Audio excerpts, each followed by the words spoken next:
কিন্তু মতির তো আসার সময় হয়ে গেল, টাকা জোগাড় হয়নি, তাই ভাবছি।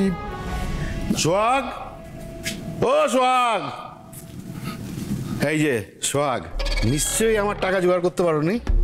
আপনি তো টাকাটা দিয়েছিলেন ডাবের অগ্রিম হিসেবে, তার মানে আপনার ডাব নেওয়ার কথা, টাকা নয়।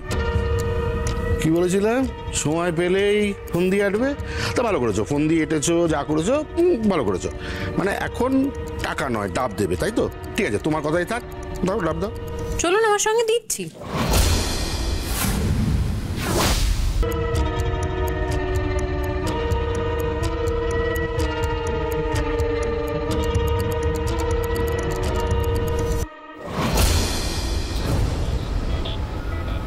আরে এটা তো আমাদের গোডাউন যাওয়ার রাস্তা। কেসটা কি বলতো? কিছু বুঝতে পারছি না বস, অত ভেবে লাভ নেই, দেখাই যাক না কি হয়।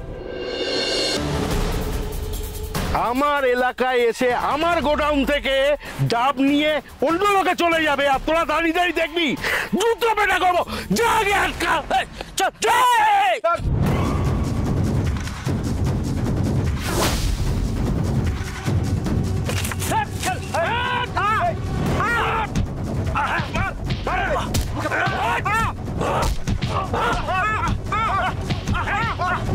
হ্যাঁ, আমি স্বীকার করছি তোমাদের বাগানের সমস্ত ডাব আমি চুরি করেছি, কিন্তু প্রমাণ কোথায়?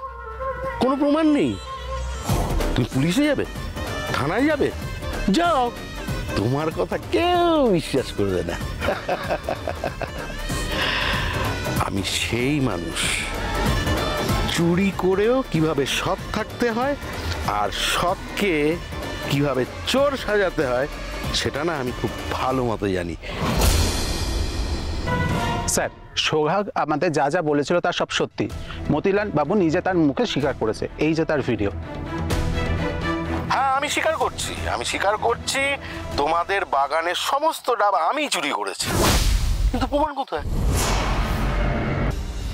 এক মাঘে শীত যায় না সোহাগ, জেল থেকে তো আমি বেরিয়ে আসবই, তারপর তোমাকে ঠিক আমি দেখে নেব। আপনার যা খুশি করে নিন, একটা কথা সব সময় মাথায় রাখবেন, শকুনের অভিশাপে গরু মরে না। দেখা যাবে। আগে নিজের কি হয় সেটা ভাবুন। এই এখানে নিয়ে যাও। চল।